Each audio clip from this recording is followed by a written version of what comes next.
Yeah, I really enjoyed the cast of this movie. I was pleasantly surprised to see all these great actors I know from TV, like Josh Radnor from How I Met Your Mother and Rob Huebel from tons of great comedy TV shows like Arrested Development, 30 Rock, and also Becky Ann Baker from Yeah, Girls and yeah. Freaks and Geeks. I wanted to ask, like, how did you have these specific actors in mind when you were casting, or Once the script was done, we didn't know who would say yes or who would be available.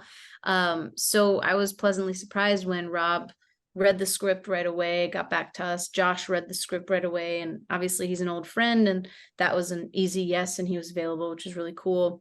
And Becky, we didn't know. I knew John already because we also made Once Upon a River together, so that was another repeat. There was some crew repeats and some, cast. And I was just really thrilled that we could figure it out with all their calendars and that during COVID we could make something. So we were lucky. That's nice? great. You said you were already friends with Josh beforehand. Yeah, so I had a song off my first EP called Someday on How I Met Your Mother. And a friend of mine happened to be at his house and heard the song and said, "Oh, you guys should be friends." And so she introduced us and we became fast friends, that was gosh, maybe 13 years ago or something like that. Wow.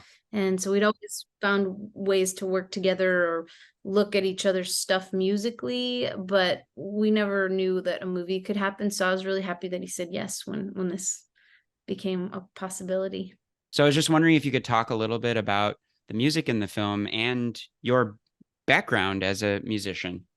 Oh, sure. Yeah. I mean, I've been a music person, writing songs and recording and working on music for as long as I can remember. And it was always a question of whether to focus on film or music. And luckily, they very much go hand in hand, I feel like.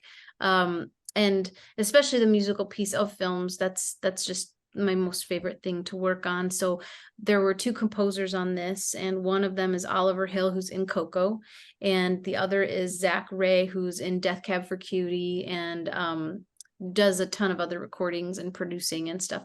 And the songs for the film were all produced by Oliver, and so we used the Coco song, which I love, and it's just a perfect place for that song. And Rodney is a dear old friend. He also was he was initially going to be in Once Upon a River and then couldn't. And I guess it was for the best because that brought John Ashton into my life and he was amazing in that role. And Rodney, we just always wanted to do something more together. He did some music for the film for River, and I just kept saying, for the life of me, I got to get you in one of my movies. And so this worked out where he's just kind of basically being himself, and he's the best. He came up from Nashville and had previously recorded the song, so we were recording to a pre-recorded we were filming to a pre-recorded track, and then Becky came in and sang her vocals a few days before we shot that scene, and it was just really, it fell into place, I have to say.